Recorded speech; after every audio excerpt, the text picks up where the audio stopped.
You just got laid off. So what are you supposed to do? Let me tell you what I wish I would have been told in 2023 when I got laid off. So you have that call, you're done. It's over. Everything's shut off. You're now unemployed. First thing you need to do is file for unemployment. I know it's petty and it's a pain in the butt to do, but at least that way you know you've got a little bit of money coming in each week. The second thing you need to do is review your severance and prepare to negotiate. Don't just sign what they gave you.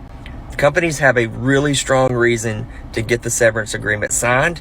Most of the time, they will negotiate with you.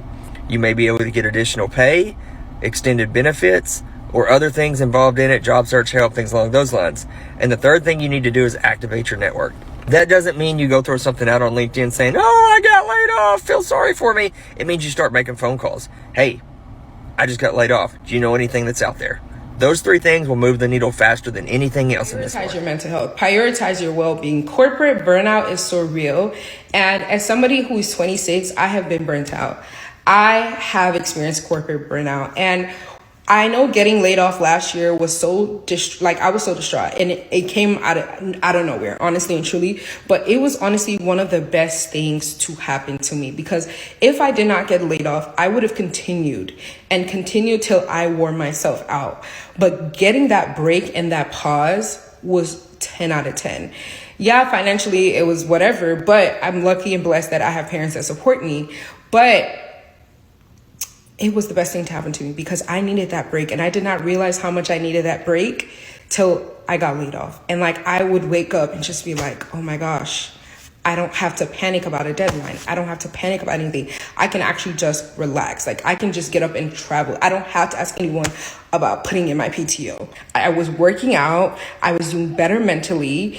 And I was able to actually plan and think about what I wanted for myself. But when I was getting burnt out, all I was just doing was trying to survive the next day, survive the next day, survive the next day. So I say all of this to say, and I'm rambling all of this to say, if you have the opportunity to take a break, I'm not saying quit your job. That's not my message. But maybe you could take a sabbatical. You know what I'm saying? Or take that PTO. Why are you letting your PTO expire? Why are you not taking your PTO? They say you can only roll over 120 hours. Why do you have 200 hours? Take that time off, because at the end of the day, if you quit today or something happens to you, they're going to find someone to replace you immediately, quickly. When I quit my last job, before I was even out the door, there was another posting up for replacing me. So take that time, because these jobs, yeah, well-being and everything is important, but at the end of the day, money is the most important thing to them, and they will replace that human capital or that person or whatever when the time is, okay? So I joined the hundreds of thousands of Black women who have lost their jobs since the beginning of the year this past Friday. But don't feel bad for me, because I have been preparing for this since last October. Sometime in September of last year, I started to feel like I didn't know who I was. I didn't know what I was supposed to be doing. I just felt like I had a lot of brain fog and a lot of confusion about what was next for me. And it's so interesting, because I see so many people on this app all the time that are also having the same sort of awakening. So in order to take care of myself, I actually went on leave from my job from the beginning of October until the end of December of last year.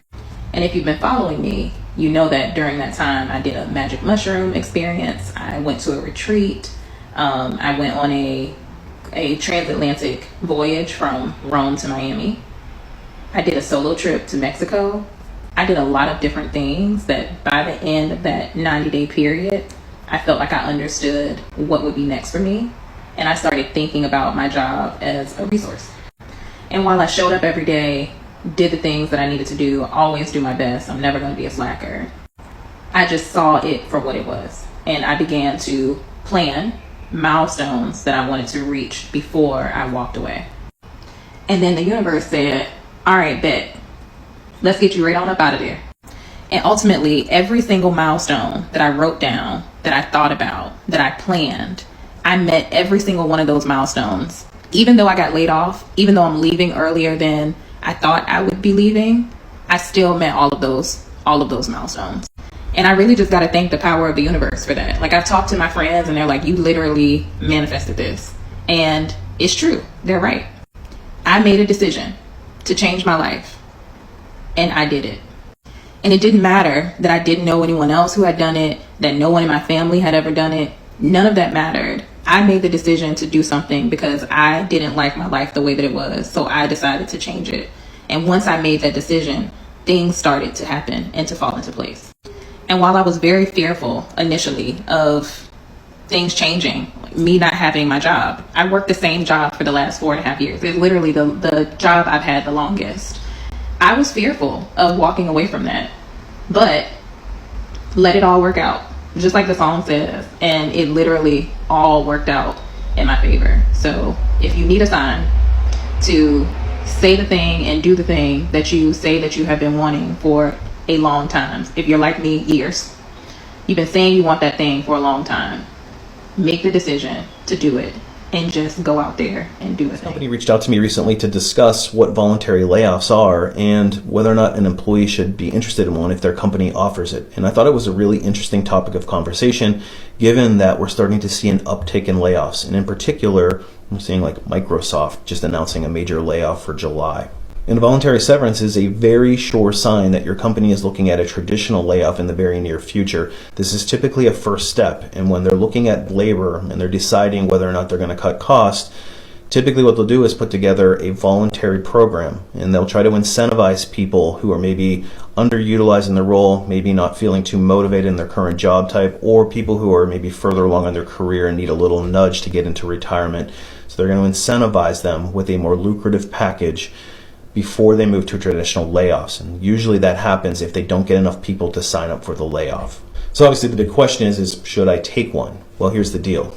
If your division, the company that you work in, if your job type, and if your individual performance is in a high risk, in other words, you're looking around, you're reading the tea leaves, and you're thinking, well, gosh, my division's not doing so hot, or the product that I was working on or projects that I'm working on were sunsetted and I'm kind of twiddling my thumbs, or my individual performance isn't really up to snuff, then it's likely that I'm going to be caught up in a layoff anyway. It may be in your best interest to take a voluntary severance so that you can get more lucrative terms. And what that more lucrative voluntary severance package may look like comes in the form of usually like a bigger bonus to sign it, or maybe you get an additional couple of weeks of severance, or you might get an extension on how long your benefits are being covered for, versus a traditional layoff severance, which they may just offer you the base level, maybe a week for every year that you worked, or there may not be any continuation of benefits. And obviously, exiting on your own terms is more beneficial than being forcibly laid off, especially without any notice.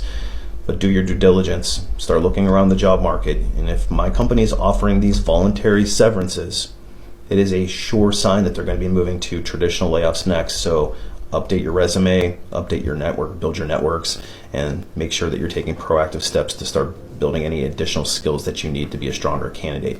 And if you need any help with any of those things, make sure you check out my website, alifeafterlayoff.com. Yes, I saw this comment when I was talking about UC San Diego. And so let's talk about UC San Francisco Health in San Francisco. And this is as of June 25th. The health system is cutting approximately 200 positions across the board due to what they're calling serious financial challenges. So now, according to SF Gate, about a quarter of the affected employees are part-time, and roughly half of the full-time staff being laid off are in management positions. The spokesperson emphasized that these were roles with, quote, the least impact on patients in daily operations, end quote. But let's be honest, anytime jobs are cut in healthcare, there's going to be an impact. These employees will officially be out of work in 60 days, and UCSF says they'll receive severance and support for a career transition. But why the cuts in the first place? Rising operational costs and low reimbursement for services. Sound familiar? Because this isn't unique to UCSF. It's happening across the country. Hospitals are caught between inflation and underpayment, especially from public insurance. So UCSF says the decision was necessary to protect financial stability and continue delivering care in San Francisco and the Bay Area. But here's the thing. If we keep balancing budgets on the backs of healthcare workers, who's left to care for patients? So let me know your thoughts in the comments about this. Have you or someone you know been affected by similar cuts since this is happening nationwide? Let's talk about it. Microsoft layoffs go harder. Termination effective immediately with no severance pay. This is insane. So Microsoft has initiated a wave of performance-based job cuts with affected employees losing their jobs effective immediately and receiving no severance packages, according to termination letters sent to staff. The termination letters obtained by Business Insider state that the employees are being let go because their job performance has not met minimum performance standards and expectations. Impacted workers face immediate removal of access to Microsoft systems, accounts, and buildings. Now, in a particularly strict measure, the company is discontinuing healthcare, prescription, and dental benefits for employees on their final days of work. That's terrible. 3 terminated employees confirmed that they would not receive severance payments, underscoring the company's more stringent approach to performance management. Microsoft went on to say, "You are all relieved of job duties effective immediately." In the termination letters, employees were to return all company property, including car keys, corporate American Express cards, and any Microsoft hardware or software in their possession. The letters also warned that the future employment applications to Microsoft will be evaluated considering past performance and basis of termination, potentially affecting former employees' chances of returning to the company. Now, a Microsoft spokesperson defended the company's actions, stating, Hi, I got laid off last week. They eliminated my position. I'm not sure how I feel about it. I mean, that they eliminated it, fine. And it's just, I'm in a position where I can take a minute and figure it out. So I don't know what I'm going to do. Corporate is tough. Corporate's tough. There's a lot of feelings and politics and game play, it feels like. I struggle with that. I just want to do what I do and for them to trust me to do what I do. So, will I find something? I don't know. Am I going to look? I mean, yes, for unemployment purposes, but. So, I'm, going to try and figure out what I'm going to do. But first thing I'm going to do is set up my office because I haven't had anything set up here. And I don't want to be stuck in a spare bedroom because it's just, I don't like it. So I want to be in my dining room. So I have a weird house, but here it is. Lighting horrible. So that's a cedar chest, and then I have that table, and then it's just the door to the garage and a bar that I don't use except for plants to keep away from the cats. So stay tuned for that process. Should be fun. So side hustles. I'm gonna look at side hustles. I mean, God knows there's a ton of them out there. I did start a business, All Clean Soft Wash. Kids are running that. It's going really well. Can't really scale it yet. It would require some investment that I'm not ready to do. So we're kind of limited on how much we can grow right now, but we're doing it. I say they're doing it. I'm just supporting the business. So, I mean, I at least have that. It is cash positive, but it's not, I wouldn't say it's not anything that all of us could live off of. So, okay, well, I mean, that's kind of a rant, is it? I don't know. Just positive vibes. Send them. And I'll keep you guys posted on this interesting journey and what I'm going to do to live lean and stretch this out as long as I can to see if I can do something besides corporate. And if you have ideas, background supply chain, procurement, usually manufacturing environment, so oil and gas. I don't mind leaving that industry.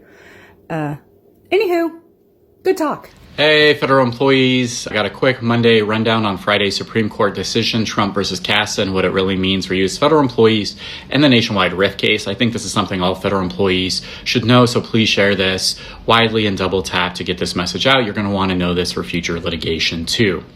Also, speaking of the nationwide RIF case, we haven't heard yet. Hopefully today. When do you think we will hear? Let me know in the comments. Again, I'm not sure how this one will go, but after reading some tea leaves from Friday's decision, if the side winning federal employees wins, I do think it will either be 6-3 or 5-4 with Barrett and Kavanaugh, and perhaps Roberts joining the Liberals. That's assuming they win. So let us know your thoughts in the comments, but now back to Friday's decision on Trump versus CASA, and I want to explain it as well as I can for federal employees. First, the reality. This stuff is complex civil litigation, so if it's confusing, that makes sense. I'm trying to break it down relatively well, but even for attorneys, this is confusing. Here's the headline. The court said that ordinary nationwide or universal universal injunctions go too far when a single judge blacks a policy for everyone, even for people who never sued. Going forward, trial court injunctions will usually protect only the named plaintiffs, unless the case is certified as a class action or other forms of complex civil litigation. So here's what the court didn't do. It didn't slam the door on all nationwide relief. Footnote 10 is the key, but also check Kavanaugh's concurrence. He says this is a modest decision. The ruling does not decide whether the APA still lets judge vacate or set aside an illegal agency rule altogether. Since you work at agencies, this is key. His concurrence underscores the point. So translation, if a regulation is still void under the APA, it can still be wiped off the books for everyone nationwide.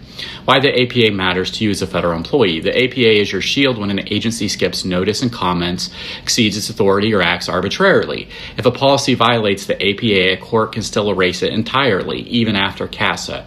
A real-world example of how complex this is, within hours of the CASA ruling, the plaintiffs in the very case refiled as a Rule 23 class action, instantly restoring nationwide coverage for the same group of people.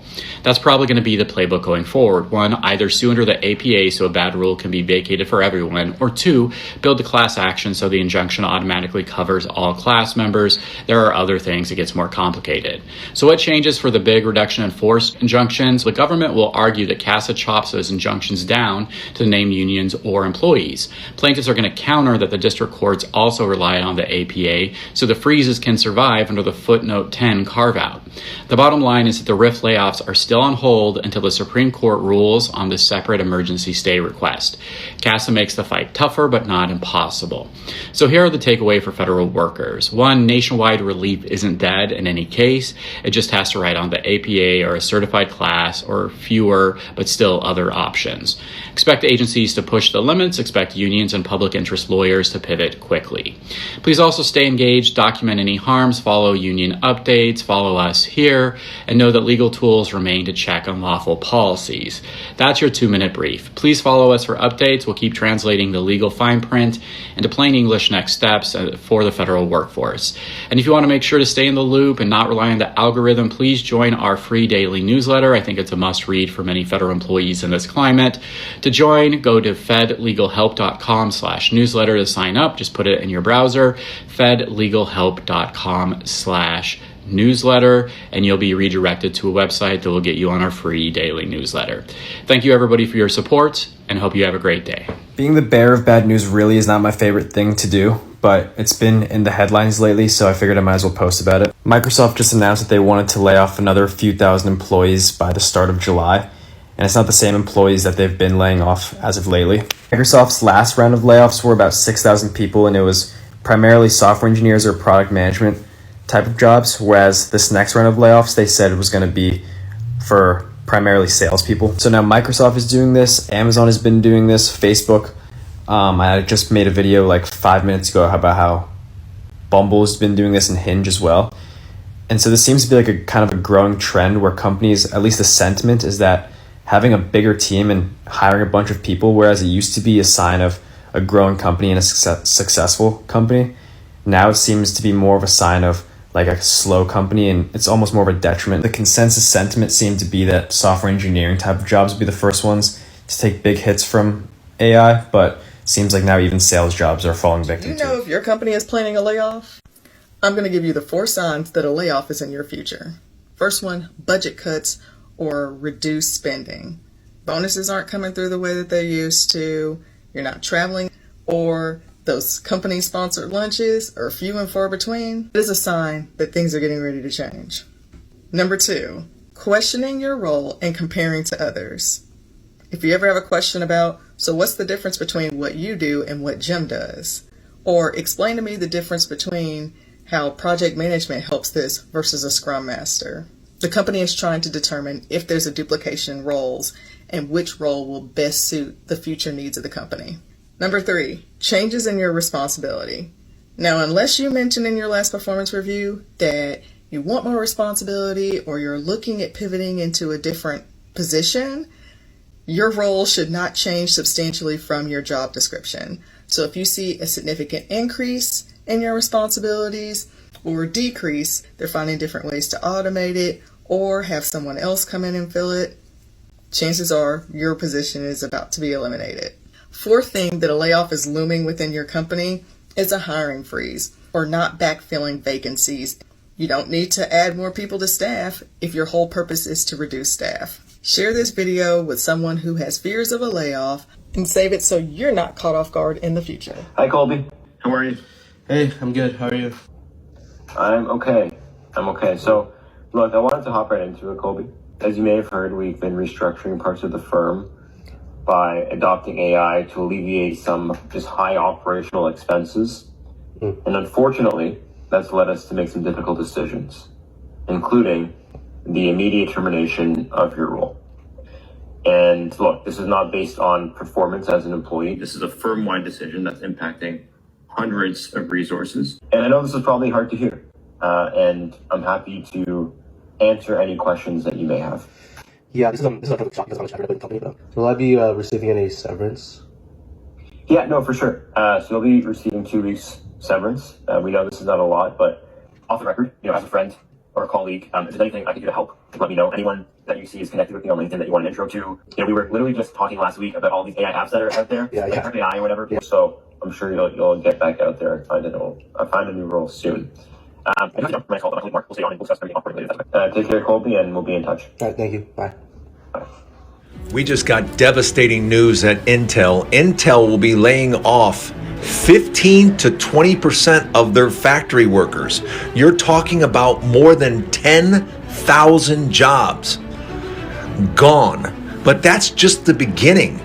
What people aren't really talking about is over 170 companies across the country, many of them in tech, are expected to lay off numerous employees. We're talking about tens of thousands of employees across the country. The economy is already struggling. There are thousands and thousands and thousands of people struggling every day just to make ends meet. And now with all these layoffs, which are starting to spread across the country, it means many, many people aren't going to be able to afford just basic living. Because right now, as we're talking right now, 12 to 15% of all homes financed through FHA are behind on their payments. You guys heard about the hundreds of FAA workers that were laid off on Friday, February the 14th? For those of you that may not know, the FAA is the Federal Aviation Administration. And also, if you didn't know, they were already shorthanded, guys. So to lay off more, that's just not a good thing at all. Now, these were the ones that were responsible for installing, inspecting, and maintaining air traffic controls. And y'all, they were already shorthanded. That's really scary when you think about it. And I have a trip scheduled in May, me and my family. And I don't know, we may end up having to cancel that. Are you guys still flying? Do you guys have any trips planned for the summer or the spring? What are you guys doing? Are y'all going to continue with your flight, or are you guys going to be canceling your flights?